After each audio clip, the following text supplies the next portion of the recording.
Makamu wa rais wa zamani wa Marekani Kamala Harris amemshambulia vikali Rais Donald Trump kufuatia uamuzi wa serikali ya Marekani kumkamata rais wa Venezuela Nicolas Maduro na mke wake, akieleza hatua hiyo kuwa kinyume cha sheria na isiyo na busara. Maduro na mke wake waliwasili mjini New York Jumamosi, Januari 3 ili kukabiliana na mashtaka ya shirikisho yanayohusiana na biashara ya dawa za kulevya na ushirikiano na makundi ya uhalifu yaliyotangazwa kuwa ya kigaidi. Rais huyo wa Venezuela amekanusha vikali tuhuma zote dhidi yake.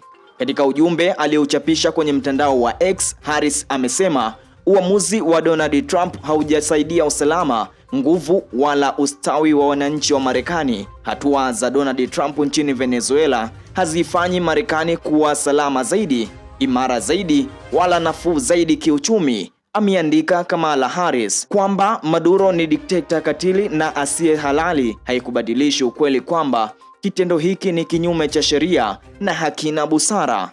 Harris ameongeza kuwa historia inaonyesha hatua kama hizo huishia kusababisha machafuko badala ya suluhu. Harris amesisitiza kuwa hatua hiyo haikulenga kupambana na biashara ya dawa za kulevya wala kulinda demokrasia, bali maslahi ya kiuchumi na siasa. Nikimnukuu, Harris amesema, hili si suala la dawa za kulevya wala demokrasia. Ni suala la mafuta na tamaa ya Donald Trump kujionyesha kama kiongozi mwenye nguvu katika ukanda wa Amerika ya Kusini.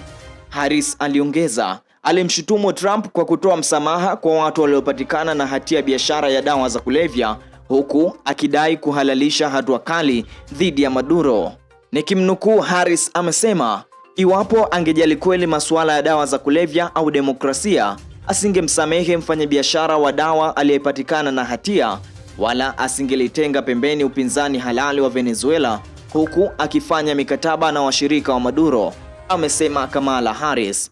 Harris pia ameonya kuwa uamuzi wa Trump unaweza kuweka maisha ya wanajeshi wa Marekani hatarini, unaigharimu nchi mabilioni ya dola na kuleta msukosuko katika eneo hilo. Mimi ni Salum Ibrahim na hii ni UNDTV.